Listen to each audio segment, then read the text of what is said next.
Hai, nama saya Muhammad Anilkal dari kelas DAB 1B. Hari ini saya dan ahli kumpulan saya akan membincangkan mengenai etika dan peradaban. Etika dan peradaban ialah dua konsep sejagat yang dipilih untuk difahami dalam topik yang akan dibincangkan ini. Topik ini adalah penting dibincangkan supaya masyarakat dapat membina jati diri yang baik. Seterusnya, membina masyarakat yang mempunyai kualiti yang baik agar dapat hidup dalam kehidupan yang harmoni. Topik ini juga membincangkan mengenai isu-isu dalam pra-kolonial, kolonial dan pasca-kolonial. Untuk fokus yang pertama ialah perbincangan tentang pergerakan idea dan amalan etika dan peradaban dunia. Manakala fokus kedua ialah terhadap konsep etika, khususnya menguraikan pengertian dalam konteks sejarah pemikiran sewaktu penjajahan Eropah dari zaman sebelum, semasa dan selepas Enlightenment. Kemudian, kami akan membincangkan mengenai impak dari kefahaman dan amalan konsep-konsep etika yang disemaikan pada zaman pemikiran Eropah, iaitu dari segi kolonial, pasca kolonial di luar Eropah.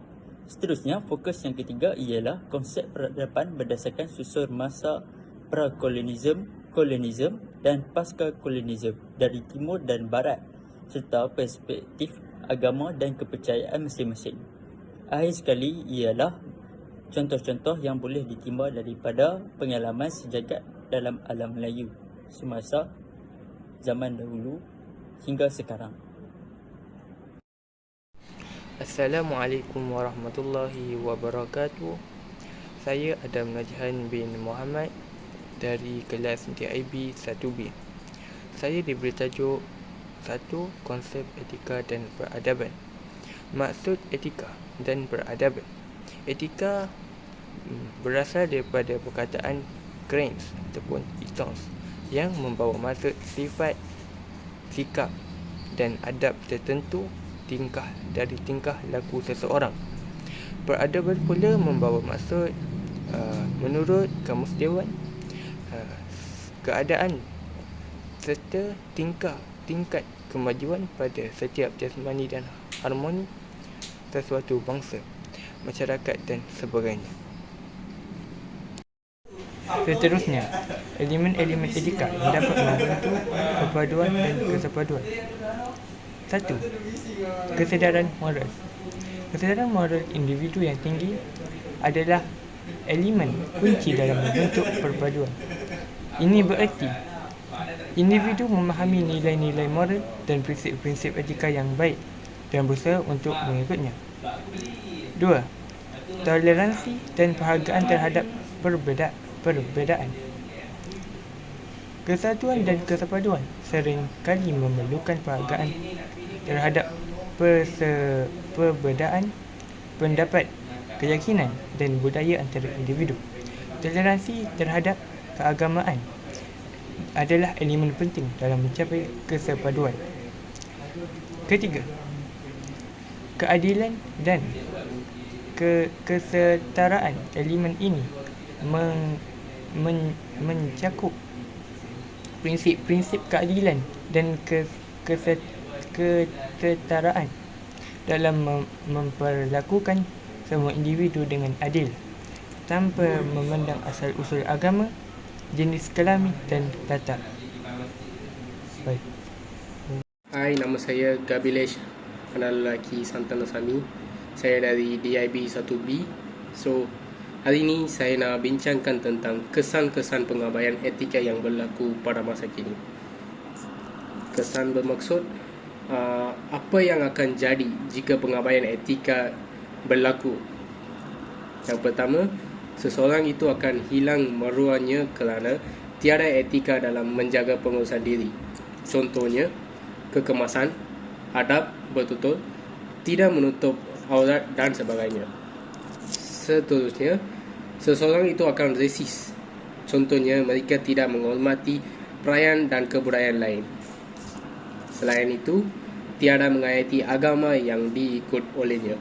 Contohnya, Islam mengajar untuk berpuasa di bulan Ramadan, tetapi terdapat golongan yang sengaja makan pada waktu siang hari dan tidak menghormati orang yang berpuasa. So, ini adalah kesan-kesan pengabaian etika yang berlaku pada masa kini. Assalamualaikum, nama saya Danish Mukri bin Norimi. Saya dari kelas DIB 1B, ingin bercakap tentang topik 1, konsep etika dan peradaban. Saya ingin bercakap tentang cara memupuk sikap positif dan beretika dalam masyarakat. Okay. Cara memupuk sikap positif dan etika dalam masyarakat yang pertama ialah dengan teladani etika yang baik. Iaitu jadilah contoh yang baik dengan menerapkan prinsip-prinsip etika dalam tindakan dan perilaku sehari-hari. Contohnya ialah dengan sentiasa menolong masyarakat, bergotong royong bersama masyarakat. Itu adalah salah satu contoh prinsip dan perilaku yang baik lah. Yang kedua adalah bersikap jujur, iaitu selalu berbicara dengan jujur dan hindari berbohong atau menipu orang lain. Kejujuran adalah nilai dasar dalam etika. Apabila kita bersikap jujur, masyarakat akan menyukai kita kerana kita tidak menipu dan masyarakat akan mempercayai kita. Yang ketiga adalah prinsip keadilan, iaitu perlakuan semua orang dengan adil dan tanpa diskriminasi. Jangan membuat keputusan atau tindakan yang merugikan orang lain secara tidak adil. Contoh untuk prinsip keadilan ni adalah kita hendaklah tidak menyebelahi mana-mana pihak. Kita hendaklah tahu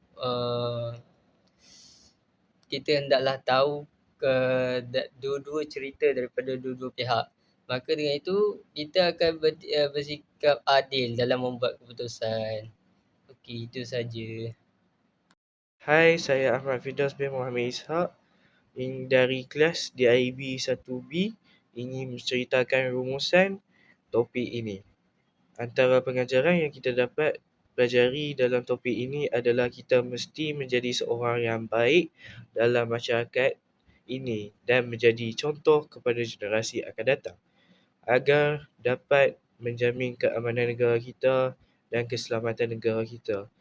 Hal ini kerana generasi akan datang akan cepat terpengaruh dengan kelakuan, etika dan perangai orang-orang yang tua daripada mereka kerana mereka sangkakan apa yang golongan tua daripada mereka buat itu betul dan tidak salah. Okey, terima kasih. Itu sahaja penerangan daripada kami berlima. Semoga korang faham apa yang kami menerangkan ini. Terima kasih.